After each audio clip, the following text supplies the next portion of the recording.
Hey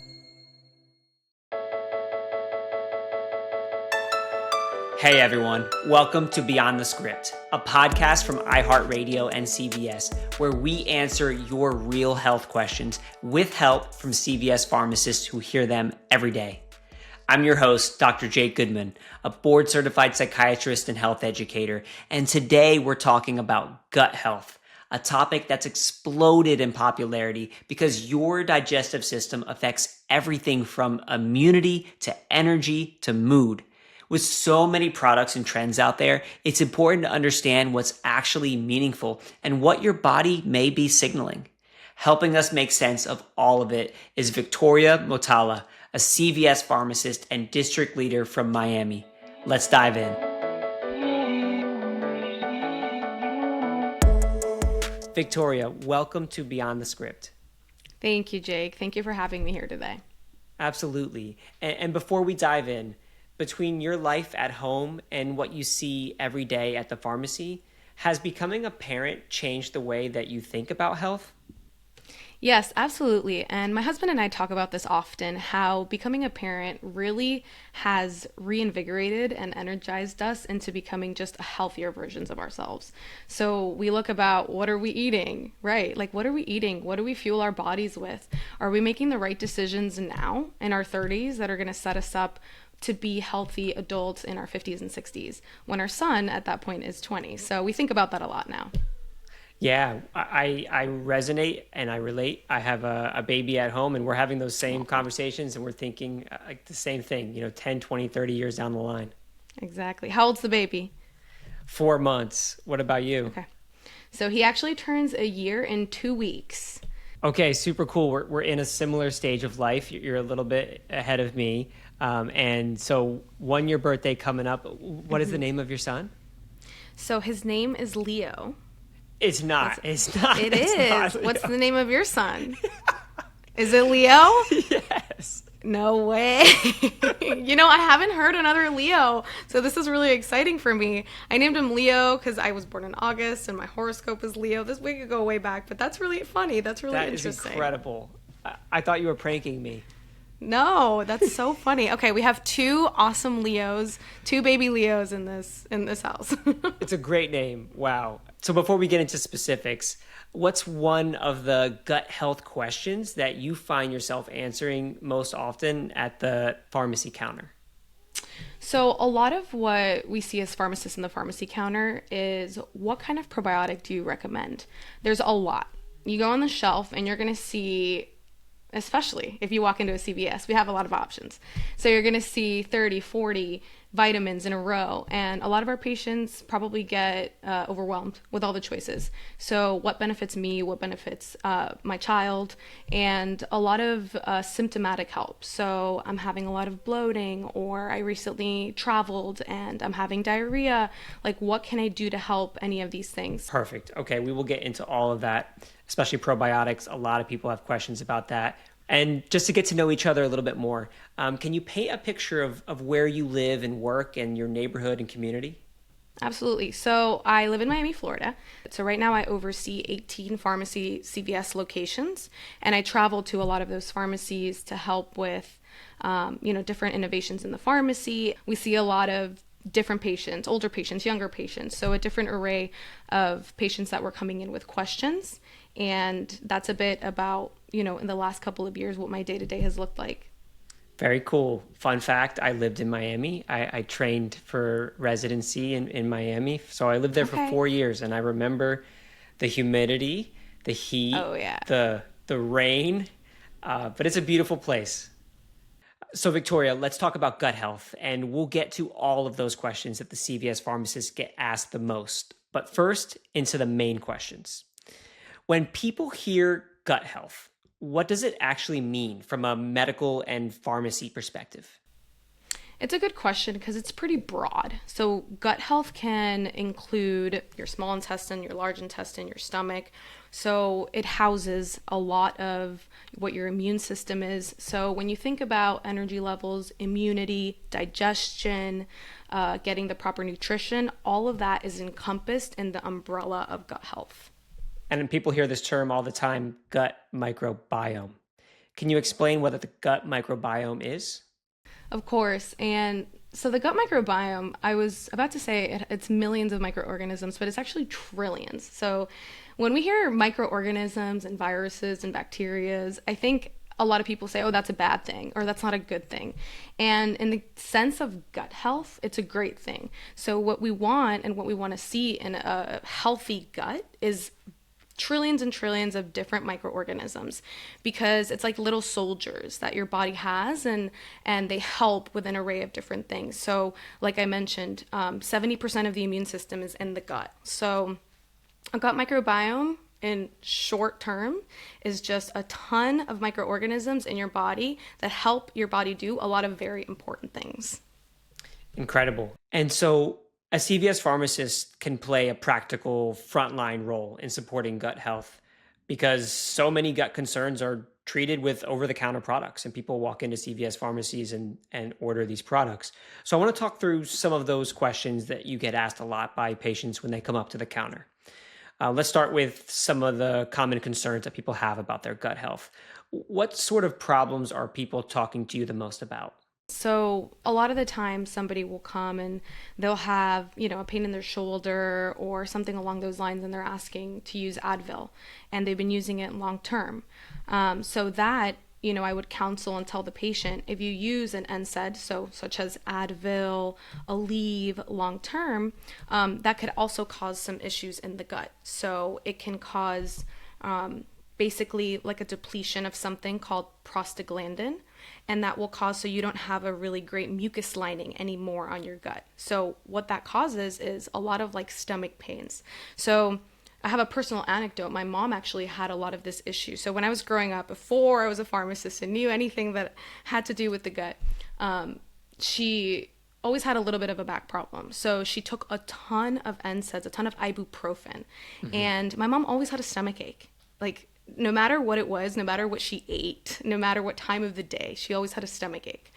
And so when I got to pharmacy school, I was kind of learning about the process of these OTC medicines. And I was like, Mom, you take ibuprofen almost every day. I mean, have you considered just slowing that down and seeing if it helps? And so we got her on this plan to maybe take it, once a week or once every 2 weeks. And the problems with her stomach aches went completely out the door. So it really can be such a small counseling moment for a patient to come in, that maybe 5-minute conversation around that, and can really just change the course of maybe pain they're feeling or a course of where their disease was going. So that is something that I get a lot. Questions on OTC medicines, how they affect the stomach. A second question that I get is something that we talked about already, but which probiotic? Especially if you have a younger child. So there's a lot on the shelf. Some are gummies, some are not. So I'm always asked, is the pill better than the gummy? And, a lot of the time I basically just turn around the box and I actually show the patients, okay, this is the bacteria that's in this probiotic. So that explanation also kind of sets them up for success in the future when they're thinking about what to take, also what foods to eat, and things like that. Let's touch on probiotics. This is an area that there's a lot of interest in right now, and it's also an area that can be pretty overwhelming.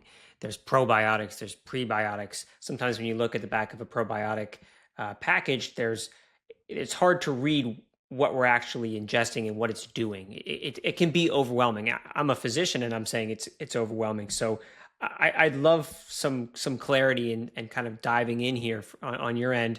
What is a probiotic? What's the difference between a probiotic and a prebiotic? And in general, what do probiotics do? Good question. And it is overwhelming. I agree. So when you're talking prebiotics and probiotics, the easiest way to think about it is that the prebiotic is food for the probiotic. And the probiotic are those microorganisms that we've been talking about. So the prebiotic is going to feed those little microorganisms, which are the probiotics. And what we want is those little microorganisms, the probiotics, to live. So the prebiotic and the probiotic together is actually a pretty great combo because you're already giving the probiotic what it needs. Can you give us some examples of prebiotic? Sure. So prebiotic are like non-digestible fibers. So think about eating fruits, vegetables, whole wheats, legumes, things like that. And something that is also great is going to be your fermented foods. So diet, fermented foods. We hear a lot about yogurt, kefir. All of that is something that's really good for your gut because it has those living microorganisms already. So you can get prebiotics naturally through food, but probiotics are something that you would go to a pharmacy, for example, and purchase. To be honest, you can get both through foods. I think it was 95% of Americans don't get enough fiber, so they're not eating the right vegetables, the right fruits. So can you walk us through a little bit about what is fiber and what's the difference between different fiber types? Yeah, of course. And we get a lot of fibers, like I mentioned, from our food. But there's two types of fibers. There's insoluble fiber and soluble fiber. And it's kind of what it sounds like. So the soluble fiber, it's going to add a little bit of a gel-like substance to your gut. And it's going to aid in that digestion. It's going to slow down digestion. So that's the soluble fiber part. And then the insoluble fiber, it's actually going to add bulk to your food so that the stool can pass through. So it's going to prevent constipation and things like that. So both are needed in order to aid the right digestion. So like I mentioned, we don't see a lot of that fiber in an American diet because we're not eating enough fruits, legumes, we're not eating enough vegetables, whole wheat.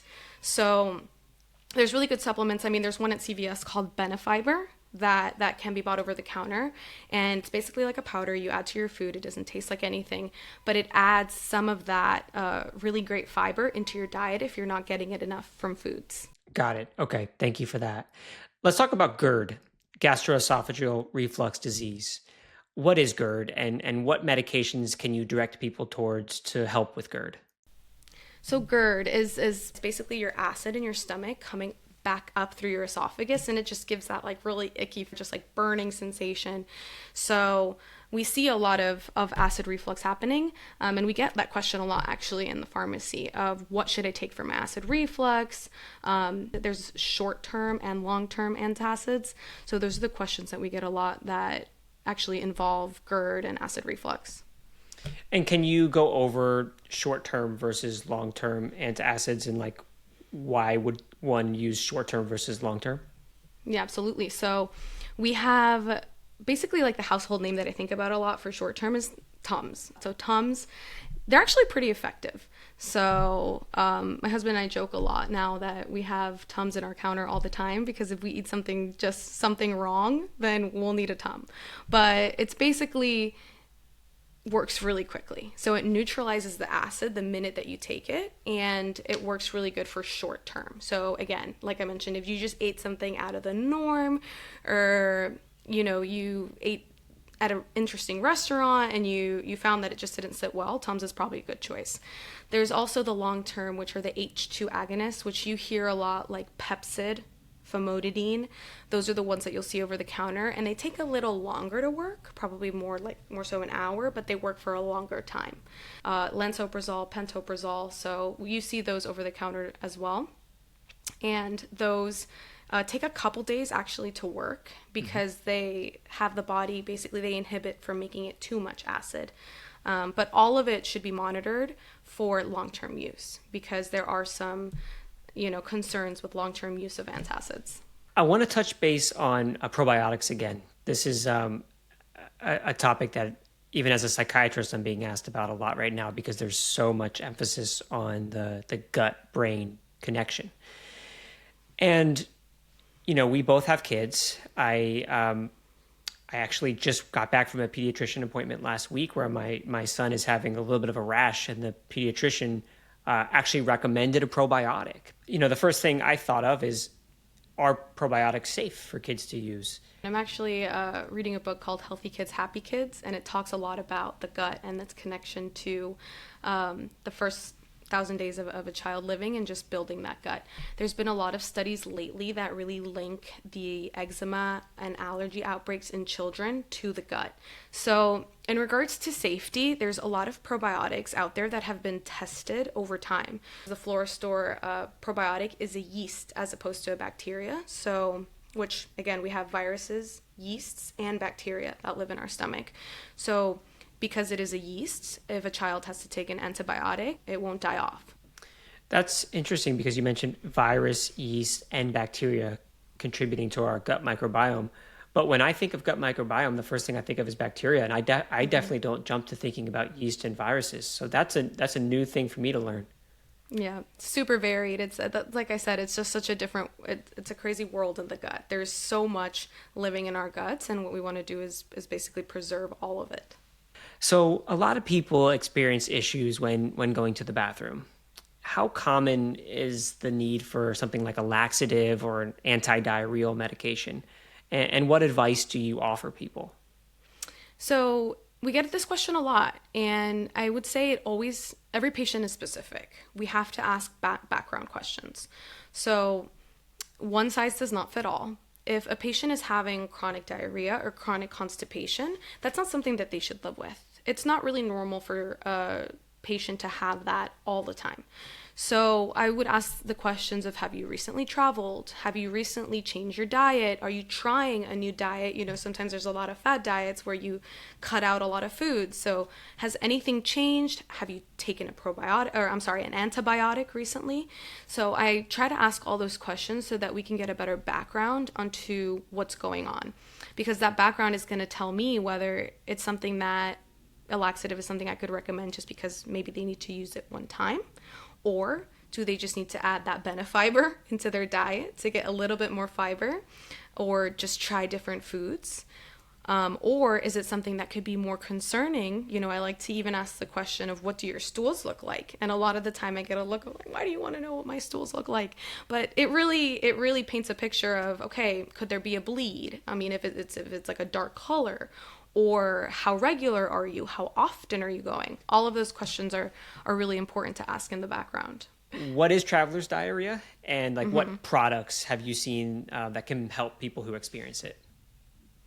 So traveler's diarrhea, we see this a lot with patients that travel to different countries. So usually when someone's traveling or they come back from traveling, I like to tell them to always pick up a box of Imodium just to have, because that over the counter is going to be able to at least stop the diarrhea so that they don't get dehydrated.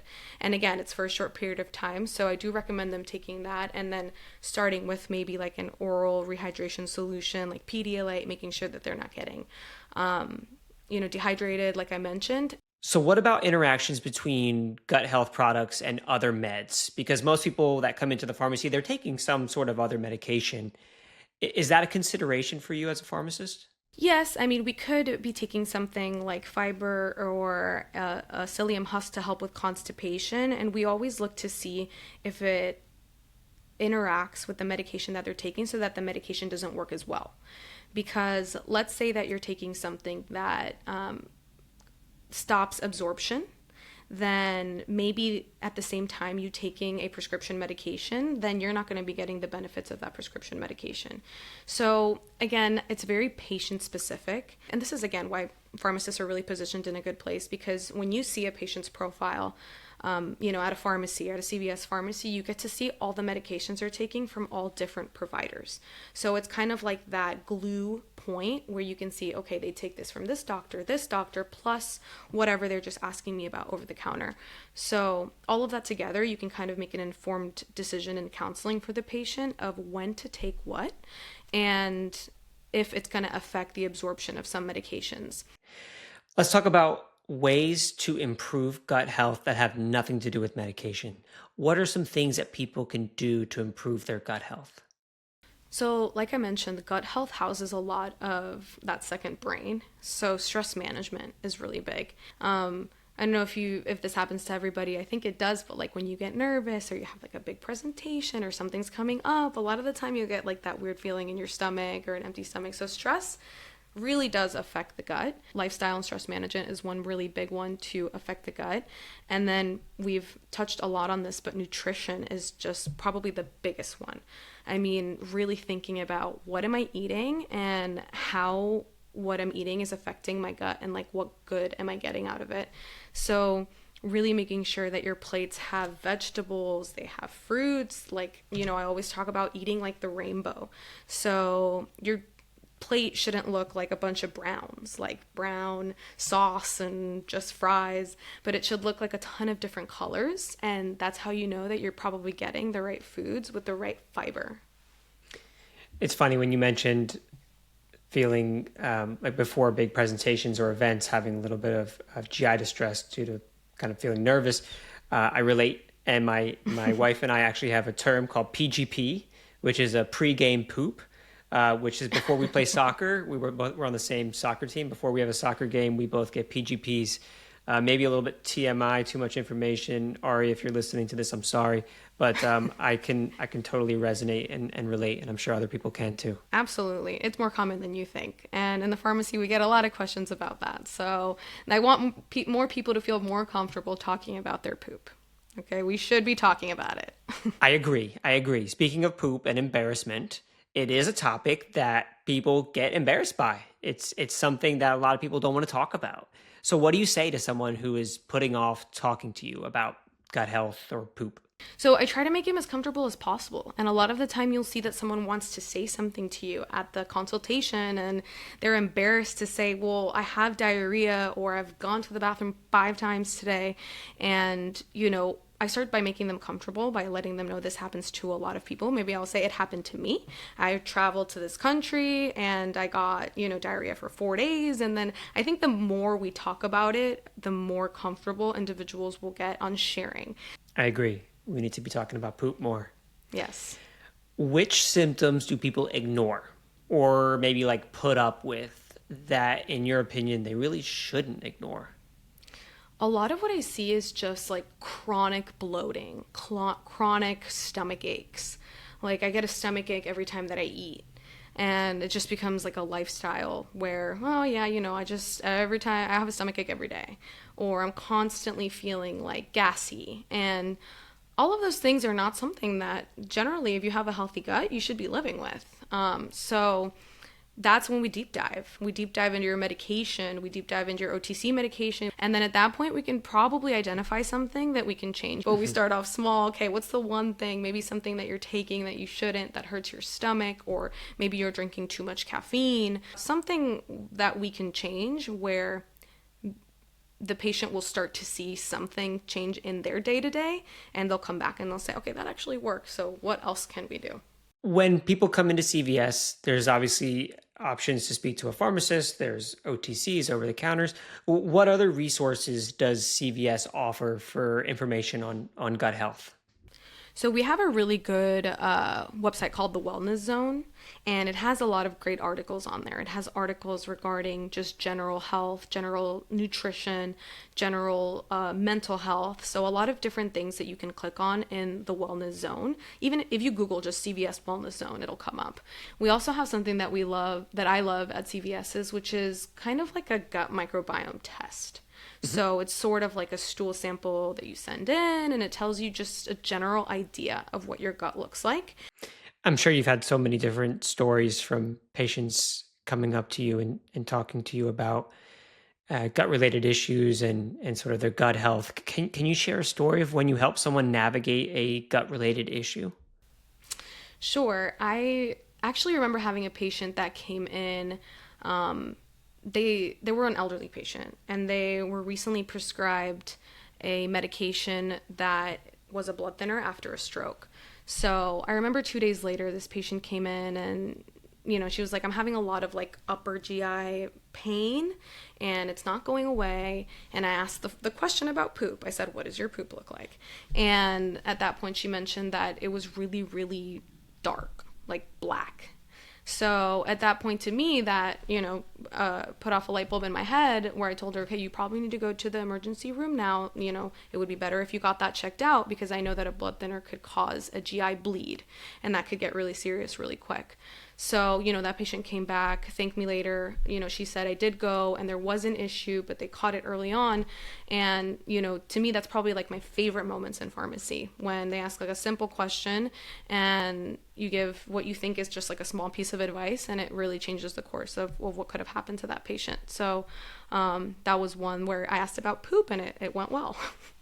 What about gut issues that are beyond pharmacy help? So if I were to see a patient that's consistently asking about the GERD and the acid reflux, a lot of very just like severe pain, IBS, we see a lot of that. So irritable bowel syndrome. So not being able to make it to the bathroom, having that urge to go right away and not being able to make it, having to run to the bathroom, the chronic bloating. I think at that point it's really beneficial to see a specialist and really take a deep dive into what's going on, because we do see a lot of those chronic inflammatory diseases. And I'd love to talk a little bit more about some of these conditions, like Crohn's, for example, or ulcerative colitis or irritable bowel disease. What sort of advice do you have for chronic conditions like that? So I would probably say for those chronic conditions, A, seeing the specialist, B, medication adherence. A lot of what we see is during a flare-up, a patient will take medication and maybe it starts to make them feel better and they say, oh, I'm feeling better, I don't want to take my medication anymore. And then they'll see another flare-up. So we see a lot of non-medication adherence when it comes to, which basically just means I'm not taking my medicine when I feel good. Can pharmacists help people know what to ask their doctor? And how do pharmacists work with other healthcare professionals to coordinate care? Yes, and that's a great question, because pharmacists a lot of the time see all of the different care that the patient is getting in one place. So the best advice I would give to patients is to stick with one pharmacy, one pharmacist, one pharmacy, because then we get a big clear picture of all the different medications that you're taking and whether or not they interact with each other. A lot of the time the things we do might be behind the scenes and the patient might not even see it. We will see that a patient is getting prescribed an antibiotic that interacts with maybe a heart medication that they're taking. We'll give a call to that prescriber and discuss a better option, and then we'll make that change. So I think having relationships with your nearby physicians, your nearby ERs, your nearby hospitals, especially as a community pharmacist, is extremely important, and something that I was taught early on, because the amount of conversations regarding patient care, particular patient care that you'll be having, will be a ton. So definitely very important. One pharmacist, one pharmacy. I like that. Okay, so we're going to take a quick break, but don't go anywhere, because up next we're talking about over-the-counter medications and some of the myths that surround them. We'll be right back.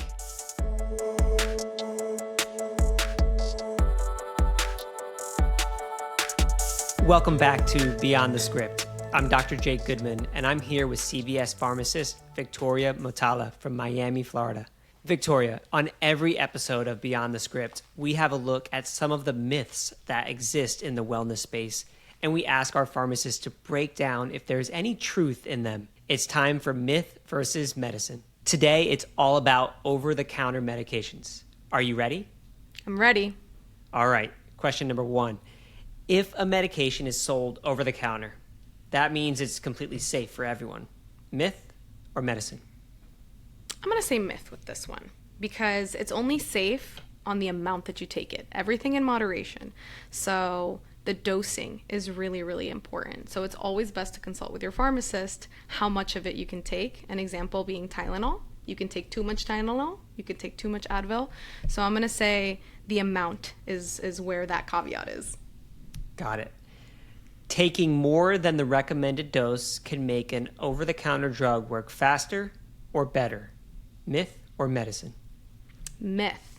Always take the recommended amount, because taking more can actually cause adverse effects and effects that you don't want. Okay. Herbal over-the-counter remedies are always a safe option. Myth or medicine? Myth, because some herbal over-the-counter medicines can actually interact with prescription medication that you can be taking. So it's always best to see what you're taking at home, consult with your pharmacist, and see if those medications interact. It's okay to drink alcohol if you're only taking over-the-counter medications. Myth or medicine? Myth, and we know a lot about this with Tylenol. Tylenol is metabolized by the liver, and so is alcohol. So if you're taking too much Tylenol and also drinking alcohol, it can actually end you up in the hospital. So I would say myth for that one. Children are just small adults when it comes to over-the-counter dosing. Myth or medicine? Myth. I feel like I'm saying myth for all of these, but I Lots of promise I I have something to say for this one too. So I learned this in pharmacy school, but little kids, it's sometimes medications actually need to be higher dose, lower dosed, and it just really depends on the medication. So you can't guess with it just being a smaller portion of what an adult should take. Taking multiple over-the-counter products with the same active ingredient can be dangerous. Myth or medicine? Medicine, yes, my first medicine. So absolutely, it can be dangerous to take 2 products with the same active ingredients. Think about Dayquil and Tylenol. Maybe patients won't know that Dayquil actually already has Tylenol in it. So if you take both at the same time, you could be doing a little bit of overdosing on Tylenol. If an over-the-counter medicine worked for someone else, it works the same for you. Myth or medicine? Myth. Like we mentioned, a lot of herbal supplements, sometimes depending on the dose, sometimes depending on what other medications they're taking, or just how your gut absorbs medicine is going to work different for different people. So again, best to consult with your doctor or your pharmacist. All right, well, that is it for this round of Myth or Medicine. Huge thank you, Victoria, for our conversation today. I learned a ton. In particular, prebiotic is the food for probiotic. Yes. That's a major takeaway for me. And it's just so cool to talk about gut health and all the different things that we can do to improve our gut health. So it's been such a pleasure having you on here, and I just want to thank you for all of the advice and guidance and insight today. Thank you. I'm happy to help, and thank you for having me. Thanks so much to Victoria for joining us today. If you want to hear the full episode, be sure to check out Beyond the Script, available wherever you get your podcasts. And while you're there, don't forget to follow and subscribe to the show so you don't miss an episode. Thanks for watching. We'll see you next time.